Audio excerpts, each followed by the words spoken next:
This week on the Erotic Awakening Podcast, episode 762, what to bring to an outdoor event and a Twisted Tryst recap.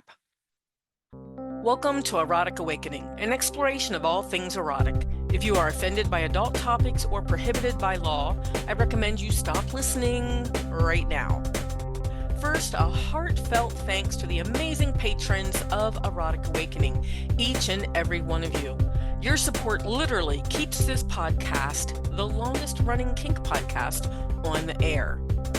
If you are not already a supporting patron of the show, I invite you to join the current supporters so it can continue. Just visit patreon.com/Erotic Awakening to sign up. And feel free to contact me at dawn@eroticawakening.com if you'd like to learn other ways to support the show and the work I do. Hi, everyone. I'm Dawn, and I'm here this week to continue the conversations on power exchange, polyamory, sacred sexuality, and simply fun kink. Oh my gosh. So I went back to that for the opening, Simply Fun Kink, because it's just been part of the opening for so many years. I tried to create some new stuff and rework some intros and things like that. And sometimes what was is still good. So for a while, it's going to be Power Exchange, Polyamory, Sacred Sexuality, and Simply Fun Kink. Because I like it. Anyway, I had something completely different in mind for this week's podcast. And as I put off doing it and put off doing it because of all the traveling I've been doing again, something else came to mind. So let's go with the something else. And the something else is what to bring to an outdoor event. Back on episode 750, I did a show on what to bring to an event. Well, I've been to two outdoor events this year, and they're a bit different than the indoor events, which I went over before. At Primal Arts Fest, that was an outdoor event. For me, some people had cabins or RVs. I did not. And even then, there's a slightly different thing on what you should bring. But I have been tent camping, and I did Primal Arts, and then I did Twisted Tryst just this last weekend. That was a fantastic event. So I wanted to go over what to bring to an outdoor event. Let's assume you've never been camping because an outdoor event is camping. The last two events I went to were literally camping. I needed a tent. Because I am traveling the country in my car, that is not something that I own or keep on me. So I borrowed one from a friend. And that also meant I needed something to sleep on because this body does not like to sleep on the ground. So I got an air mattress, just a little one. This is more of a sleeping pad more than an air mattress because for Primal Arts, I had a two-person tent, which is one you have to crawl into, right? Twisted Tryst was a little different, but Primal Arts, I had a two-person tent. I had a cooler, a sleeping mat, sleeping pad, because there is some air in it, blankets, a little chair to sit in, my food, water, things like that. Okay. I think I actually mentioned some of this when I talked about the Primal Arts Fest. So then comes along Twisted Tryst. Now, the first thing I'm going to recommend to you is to pay attention to your emails that come through because every event is different. When you do a hotel event, they're pretty much all the same. You may bring different clothes, you may bring different, whatever, toys or whatever. At an outdoor event, you really need to pay attention. Is there water available, or do you have to bring in all your own? Is there a food truck or food available, or do you have to bring in all your own? Twisted Tryst was a 5-day event. I really wanted to know what was going on food and water wise, so I had to pay attention to that. For an extra fee at Tryst, you could get electricity. At Primal Arts, there was different places that you could plug into electricity if you were near a building. So pay attention to all of that stuff. I have an electric cooler for my meds. So I needed to be near electric at both events. So with Twisted Tryst, I got an electric site. Now, I also brought somebody with me for Twisted Tryst. So boy Chris is who I borrowed the tent from for Primal Arts. And then I invited him to come with me to Twisted Tryst. Well, I am pretty much a minimalist. So a tent, a cooler, a sleeping pad, my clothes, my toiletries, food, water, I'm good. Boy, Chris, on the other hand, has been camping for a very long time and has a lot of the doodads, which is fantastic. So for Trist, he brought me a bigger tent to use. We used the little one to put some of our supplies in. And then boy Chris set up his own tenting area and then brought like super large sports umbrellas that he ended up hooking together so that we had shade during the day and could fit 4 chairs in there and could chit chat with people. So think about these kind of things. Are you going to set up a social environment around where you're tenting?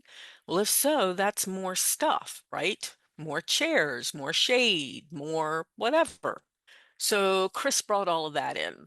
We had coolers, we had water, we had on site they sold ice. So make sure you are aware of what the ice situation is if you're going to need it for a cooler.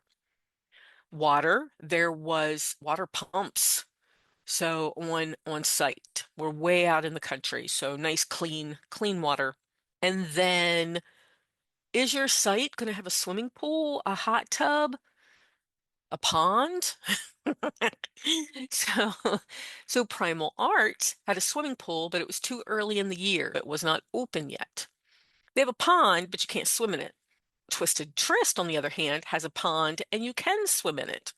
No swimming pool. It's a very primitive land. Anyway, so pay attention to all of that stuff. Also pay attention to their parking rules and their driving around camp rules. There are some places where you can drive your car to your campsite, unpack, and leave your car there. There are others where you may drive to your campsite, unload, and then they have a parking area where you park your car. For some, it's a combination. For others, you can't drive to your campsite. So, keep all of that in mind. I keep a cart with me in my car. So if I have to park and then take my stuff to my camping spot, I have a cart that I can use. A lot of outdoor events have golf carts and they will taxi you around.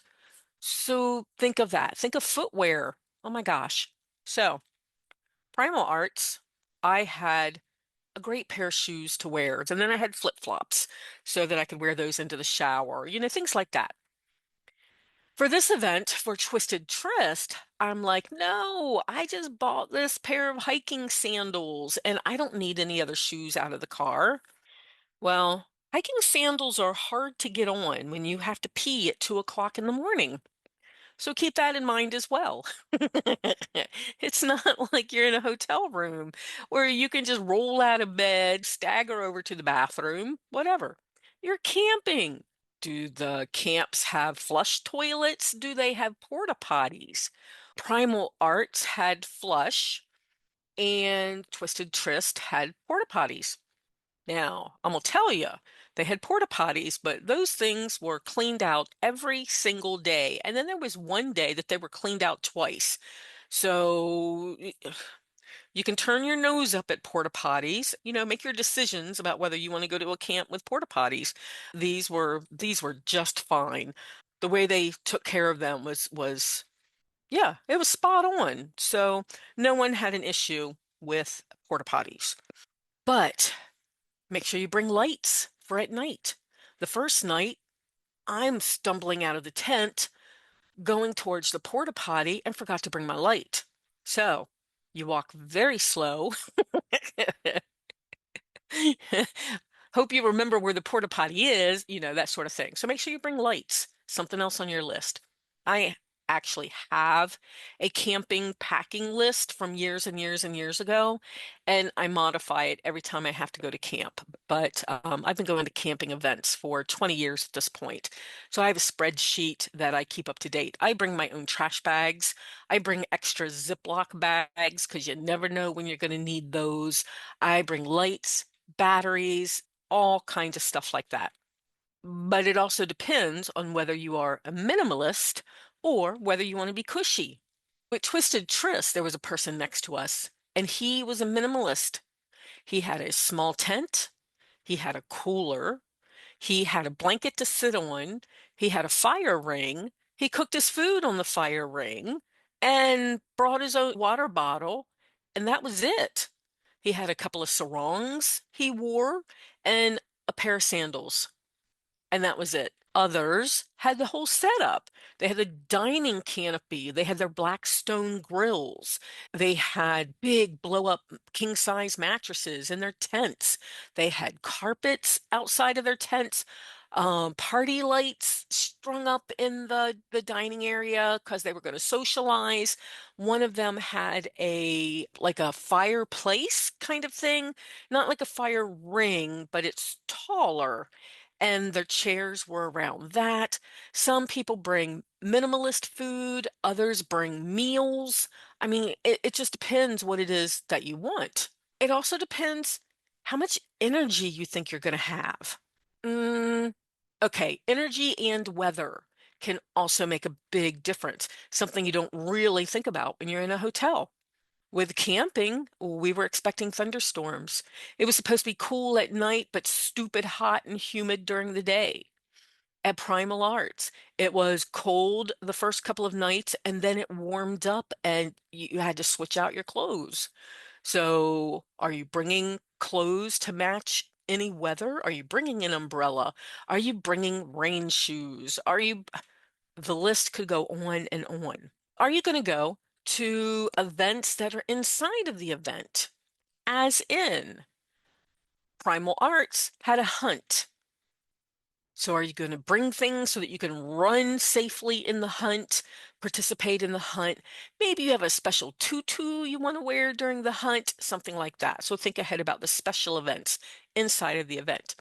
At Twisted Tryst, they had the queer bang, they had the leather bar, they had the burn, which is the huge bonfire on Saturday night. Are you going to participate in all of those? If you are, what clothes are you wearing? What toys are you bringing? And with the toys you're bringing, you have to be careful of the weather. If you're, let's say, a wax player, you like to do wax play, well, in a hotel, you just bring it. You're in air conditioning or heat or whatever. When you're outside and it's 95 degrees, probably wax is not what you want to bring. So you want to make sure that the toys you bring are going to stay healthy during the weather. Oh my gosh, so many things. And back to the weather, we had a flash thunderstorm at Tryst. Chris and I got back to our tents in time to zip up the windows. Some people did not. They ended up spending a few hours bailing out their tents and setting out their bedding to dry off. Lots of things had to be dried off after that surprise storm. Are you going to bring extras in case that happens? Some people do. A lot of people don't. So, what are you going to do with that? Don't forget your towel so you can take a shower with whatever's available. Your toiletries, right? Some of this depends on how comfortable you want to be or how simple you want to be. And the other thing I was going to mention was how much energy do you have? How much energy do you have to pack? You got to pack your car. How about unpacking once you get there? For me and Chris, it took us 3 hours to set up because we had to keep taking breaks because it was hot. So the first thing we set up was shade. Other people, they have huge setups. Maybe they have a whole group of people coming, so different people bring different things, but it's still going to take hours to set up. With a hotel, you can drop off your suitcases, run down to registration, you're ready to go. You can unpack anytime. Not with an outdoor event. You got to get your stuff set up and ready to go because you're going to be living out of it. So, energy to pack the car originally from your house, unpack and set up once you get there. And then on the day to leave, a lot of events, you only get like a couple of hours to break everything down. Now, Twisted Tryst was different. We had until 4 o'clock that afternoon, but it also rained in the middle of that. So we started out with dry stuff. Everybody wakes up to hearing thunder off in the distance, and we're like, oh, crap. So some people got up, got their stuff packed before the rain hit. Others were like, I've got till 4 o'clock. I'm sleeping in through the rain. We'll dry it off when the sun comes out. You got to make those decisions. So, how much energy? The person next to us that only had the little tent, the cooler, the blanket, and whatever, he was packed up in like 15 minutes. Zip, zip, zip, he's ready. The rest of us pack and sit, rest, water, pack, sit, rest, water, right? Because you also have to take care of yourself. Then you have to make a decision. Food. I brought my usual deli meat and cheese. Chris brought things that he could eat. And then there was a food truck. Day one, day two, day three. I'm eating my own food. Day four, food truck because hot food that I didn't have to cook. So bring money in case there's food on site that you have to pay for. Now, like I said, if you come as a group, like some people did, they form little like villages with their tents and they all share stuff. Some people bring their own massage tables and set up their own play spaces outside of their tent. Now, both Primal Arts and Twisted Tryst had dungeons. Primal Arts was in a big barn on that property, a big metal building, and Twisted Tryst had the big circus tent and the big industrial fans and stuff like that. So dungeons at both places, but some people like to play outside of their tent in nature, which is awesome. Also, what are you going to wear? I don't get an opportunity to wear the few fet clothes that I have with me, the few fetish wear things that I have. So as I'm packing or separating my clothes, the part to leave in the car and the part to take to the tent, I'm like, well, I'd like to wear this and I'd like to wear that. I ended up having like 7, 8, 9 different outfits. Do you know what I wore the most of? My sarong. I wrapped myself in a piece of fabric that could flap open, and that was it. I didn't need to bring anything else. It was hot, but I saw people wearing their leathers to the leather bar, wearing their fun outfits to the queer bang, things like that. So what are you going to wear? And are you going to dress up special for the special inner events? Now, I also brought my ritual stuff to both places. When I'm outdoors, I like to do rituals. So I have my crystals and my smudge kit and everything like that. So I make sure to bring my magic stuff. Oh, it was good that I brought my magic stuff because I did a on-the-fly ritual for someone. I did a croning ritual, which I should also talk about on here, but I'm not ready to do that today. I did share about it on OWL last night, so my older women's group, my older women's Zoom group, but I will talk about that on a future show. I'm writing it down now. So, croning ritual. What else do you have to think of? Oh, and then you have to think of the things like bug spray, tick spray, sunblock, medical supplies. Even though both events have medical teams, you want your Band-Aids, you want your, oh my gosh, you're probably going to get bit. So you want your, what is it, antibiotic cream or whatever. So some people have full out medical kits for this type of stuff because we're outdoors. If we go hiking in the woods, which a lot of people do, you have to worry about ticks. You have to worry about falling on roots or stones or whatever. So many things. It's like camping and a Fed event. You got double the stuff, except for the guy next to me. He was absolutely a minimalist. That was great to see. Oh my gosh, easy up, easy down. And then the people on the other side of him had cushy chairs and fire at night and amazing food. s'mores and all type of stuff. So it depends what you would like from your event and how you would like to spend 5 days outdoors. Now, I have an event coming up in July, and I've not been to this campground before, so I have no clue what to expect. I'm probably going to reach out to the person and get some more information. I don't know what the campground is going to be like. Are there flush toilets? Is it porta potties? What's the shower situation? What about food? Am I bringing my own food? I have an electric cooler. Am I going to have a place to plug it in? If not, I'm going to have to go buy a styrofoam cooler so I can put ice in it. Is ice available? Things like that. So, questions. And each event will be different.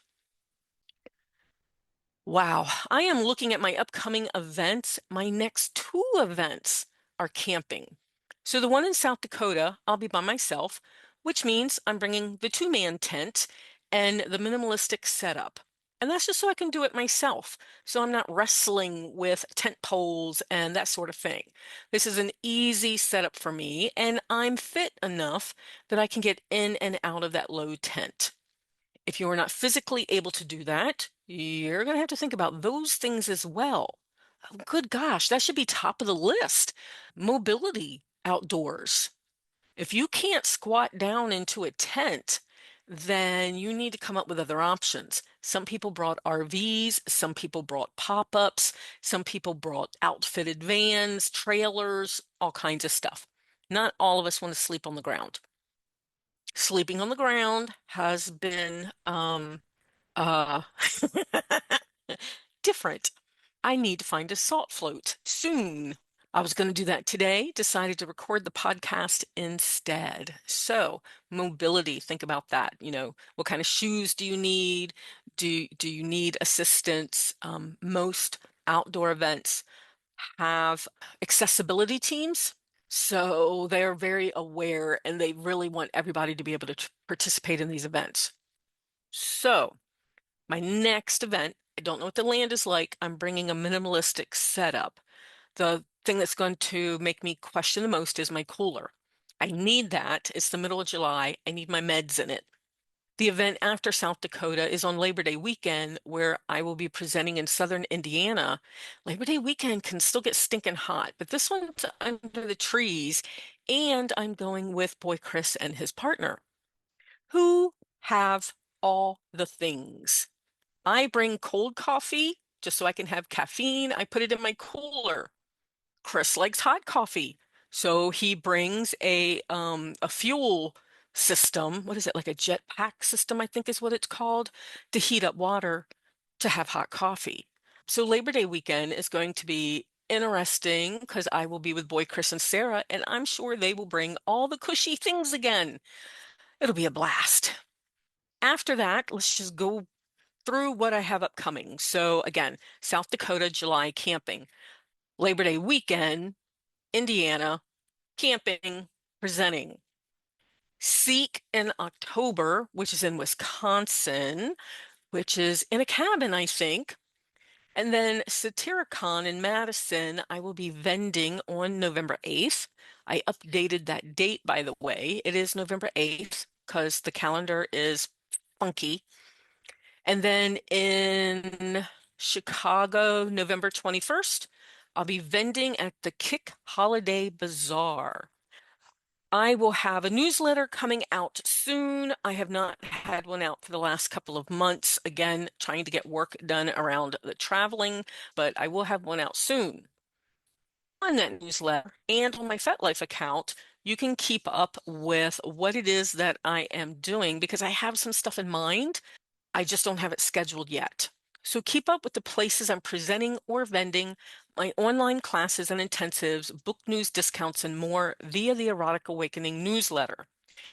And when you sign up, you get EA shout out. So head over to eroticawakening.com and subscribe to the newsletter today. Now, I also like to do other shout outs, but I don't know what I did with my list of names from Tryst. Oh my gosh. And there were so many.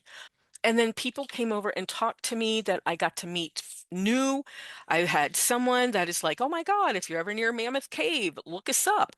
Well, Mammoth Cave is on my bucket list. I will get there and have some time to spend there. And just, I met so many wonderful people and got to spend time with friends. Anyway, I think you guys have heard enough of my voice for today. I'm sitting at a friend's farm in South Carolina right now. And as I'm recording the podcast, I'm looking out the window and I see their farm. I see their baby cows. Blue jay just flew by. It is so peaceful here. I'm glad I've got another week to hang out here. This is really, really nice. All right, let's wrap this up. I can be found at dawn_awakening or erotic_awakening on Fetlife, Erotic Awakening on Instagram, EA Podcast Dawn on TikTok, or just email me at dawn@eroticawakening.com. And be a part of the Erotic Awakening podcast community. You can become a patron of the show and get early access to the podcast, a free copy of the audiobook Polyamory Toolkit, free ebooks, discounts on monthly Zoom classes, member-only Discord, not safe for work channel, and more. Find all the goodies at patreon.com/erotic awakening today. And help others find Erotic Awakening. Give us high ratings wherever you listen to the podcast, and most importantly, tell your friends about the show. Join the conversation with other listeners. Use the link from the Erotic Awakening website for our interactive Discord channel, which is open to all listeners. Until next time, may your journey be filled with passion, joy, and a bit of naughtiness. Bye, everyone.